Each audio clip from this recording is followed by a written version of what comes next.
Welcome back to my channel. ಹೊಸದಾಗಿ channel ನೋಡ್ತಾ ಇದ್ದರೆ ಸಬ್ಸ್ಕ್ರೈಬ್ ಮಾಡಿಕೊಂಡು ಸಪೋರ್ಟ್ ಮಾಡಿ.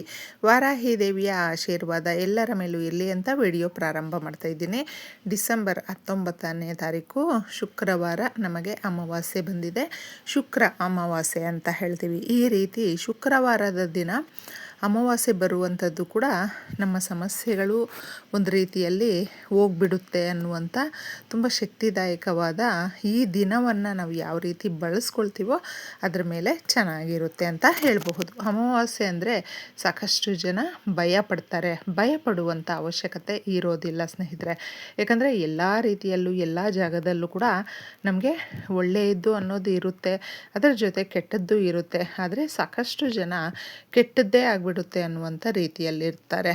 ಆದರೆ ಒಳ್ಳೆಯದೇ ಆಗುತ್ತೆ ಅಂತ ನಾವು ಕೂಡ ಅಂದ್ಕೊಳ್ಬೇಕು. ಈ ಪರಿಹಾರವನ್ನು ನೀವು ಶುಕ್ರವಾರ ಮಾಡ್ಕೊಳ್ಳಿ. ಶುಕ್ರವಾರ ಸಾಕಷ್ಟು ಜನಕ್ಕೆ ಲಕ್ಷ್ಮಿಯ ವಾರ ಅಂತ ಹೇಳ್ತೀವಿ. ಹಾಗೆ ಅಮಾವಾಸ್ಯೆ ಕೂಡ ಕೂಡಿ ಬಂದಿರೋದ್ರಿಂದ ಅಮಾವಾಸ್ಯೆ ಅನ್ನುವಂಥದ್ದು ಶ್ರೀ ಮಹಾಲಕ್ಷ್ಮಿಗೆ ತುಂಬ ಇಷ್ಟ.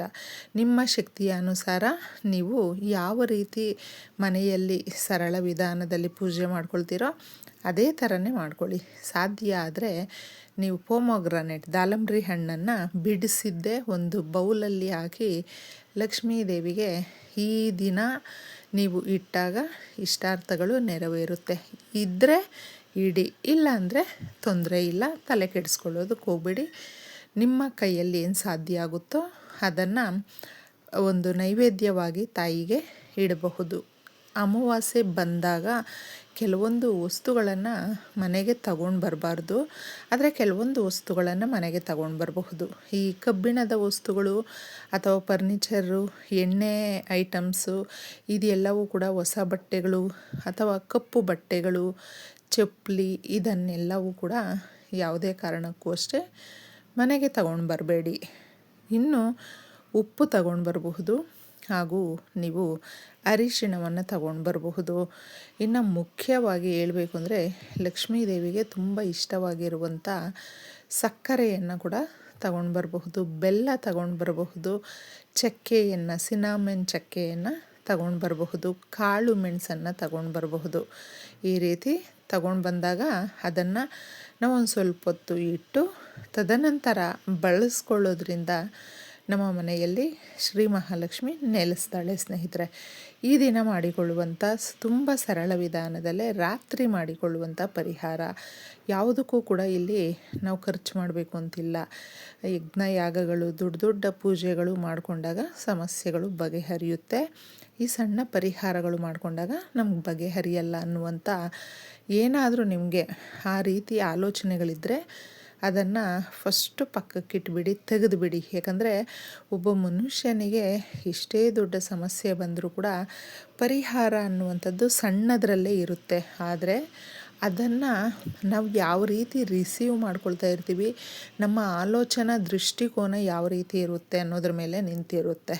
ಇದನ್ನು ನಾವು ಈ ಸಮಸ್ಯೆಗಳು ಬಗೆಹರಿಯೋದಕ್ಕೂ ಕೂಡ ಈ ರೀತಿಯ ರಿಸಲ್ಟು ನಮಗೆ ಎಷ್ಟು ಚೆನ್ನಾಗಿ ತಂದುಕೊಡುತ್ತೆ ಅಂದರೆ ಈ ಪರಿಹಾರ ಮಾಡಿ ನೋಡಿ, ಎಲ್ಲವೂ ಕೂಡ ಚೆನ್ನಾಗಿರುತ್ತೆ. ಮನೆಯಲ್ಲಿ ನಾವು ನಿಂತಿರುವ ಕೆಲಸಗಳು ಆಗೋಯಿತು, ಇನ್ನೇನು ಒಂದೇ ಒಂದು ಸ್ಟೆಪ್ ಇದೆ, ಆ ಕೆಲಸ ಮುಗಿದ್ರೆ ನಾವು ತುಂಬ ಹ್ಯಾಪಿಯಾಗಿರಬಹುದು, ತುಂಬ ಸಂತೋಷವಾಗಿರಬಹುದು.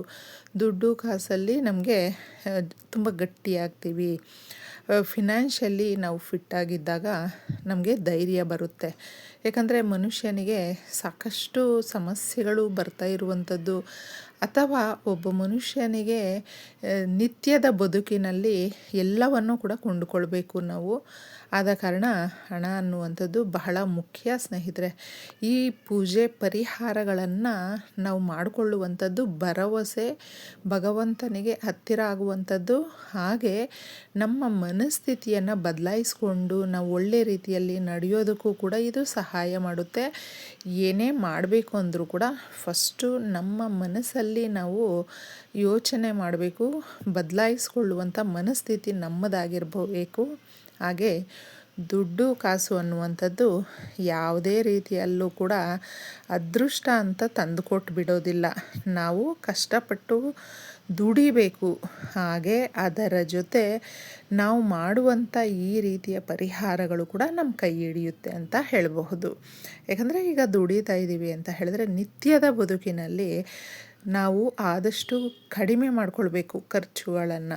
ಆಗ ಉಳಿತಾಯ ಮಾಡ್ಕೊಳ್ಳೋದಕ್ಕೆ ತುಂಬ ದಾರಿಗಳು ಅನ್ನೋದು ತೆರೆದುಕೊಳ್ಳುತ್ತೆ. ಇನ್ನು ಮುಖ್ಯವಾಗಿ ಅಮಾವಾಸ್ಯೆ ದಿನ ನೀವು ಸ್ನಾನ ಮಾಡುವಂಥ ನೀರಿಗೆ ಸ್ವಲ್ಪ ತುಳಸಿ ದಳಗಳನ್ನು ಹಾಕ್ಕೊಳ್ಳಿ. ಇಲ್ಲಾಂದರೆ ಕರ್ಪೂರದ ಎಣ್ಣೆ ಬರುತ್ತೆ, ಇಲ್ಲಾಂದರೆ ಕರ್ಪೂರವನ್ನು ಸ್ವಲ್ಪ ಪಚ್ಚ ಕರ್ಪೂರವನ್ನು ನೀರಲ್ಲಿ ಹಾಕಿ ಸ್ನಾನ ಮಾಡಿ. ಮಕ್ಕಳಿಗೂ ಕೂಡ ಮಾಡಿಸಿ. ಒಂದು ಪಿಂಚಷ್ಟು ಅರಿಶಿಣ ಹಾಕಬಹುದು, ಇಲ್ಲಾಂದರೆ ಏಲಕ್ಕಿ ಪುಡಿಯನ್ನು ಹಾಕ್ಕೊಂಡು ಸ್ನಾನ ಮಾಡಬಹುದು. ಇದೆಲ್ಲವೂ ಕೂಡ ಆರೋಗ್ಯ ದೃಷ್ಟಿಯಿಂದ ಹಾಗೂ ತುಂಬ ಆ್ಯಕ್ಟಿವ್ ಆಗಿರ್ತೀವಿ. ನಮ್ಮ ಮೈ ಮೇಲೆ ಇರುವಂಥ ದರಿದ್ರವೆಲ್ಲ ದೂರ ಆಗುತ್ತೆ. ಇದನ್ನು ಮಾಡಿಕೊಂಡು, ಇದು ಚಳಿಗಾಲ ಕೂಡ ಆಗಿರೋದ್ರಿಂದ ದೇಹವನ್ನು ಬೆಚ್ಚಗಿಡುತ್ತೆ, ಆರೋಗ್ಯವಂತರಾಗಿ ಇರೋದಕ್ಕೆ ಸಹಾಯವನ್ನು ಮಾಡುತ್ತೆ. ಒಂದೇ ಒಂದು ವೀಳ್ಯದೆಲೆಯನ್ನು ತಗೊಳ್ಳಿ, ತೊಟ್ಟು ತುದಿ ಮುರಿಬೇಡಿ. ಈ ವೀಳ್ಯದೆಲೆ ಅನ್ನುವಂಥದ್ದು ನಾವು ಮಾಡುವಂಥ ಪೂಜೆ ಪರಿಹಾರಗಳು ಸಂಪ್ರದಾಯಗಳಲ್ಲಿ ನಮಗೆ ಒಂದು ಪೂಜಾ ಕಾರ್ಯಕ್ರಮಗಳಲ್ಲಾಗಿರಬಹುದು, ಯಾವುದೇ ರೀತಿಯಾದಂಥ ಒಳ್ಳೆ ಶುಭ ಕಾರ್ಯಗಳನ್ನು ನಾವು ಮಾಡಬೇಕಾದ್ರೆ ಮುಖ್ಯವಾಗಿ ವೀಳ್ಯದೆಲೆ ಅಡಿಕೆಯನ್ನು ತಗೊಳ್ತೀವಿ. ವೀಳ್ಯದೆಲೆ ಅನ್ನುವಂಥದ್ದು ದೇವತೆಗಳು ನೆಲೆಸಿರುವಂಥದ್ದು.